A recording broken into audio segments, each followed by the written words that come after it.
Salve, salve galera, gravando mais um vídeo.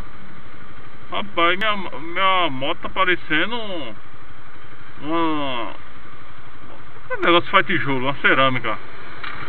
É movida a lenha? Que fumaceiro do caralho, porra! Rapaz, mostrando mais do que tudo. Só tem dúvida se tá movida a gasolina ou a lenha. Ó, calvão, madeira do caralho. Deixa eu ver se dá pra vocês verem aqui.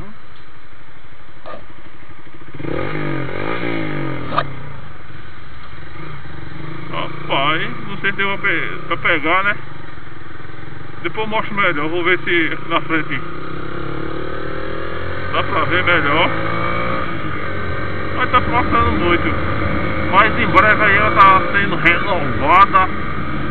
Colocar retificar o motorzinho dela, deixar top.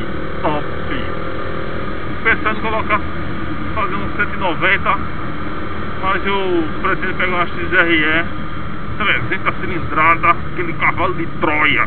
A bicha anda, viu? Depois de dar um rolê com uma, a bichinha anda e muito.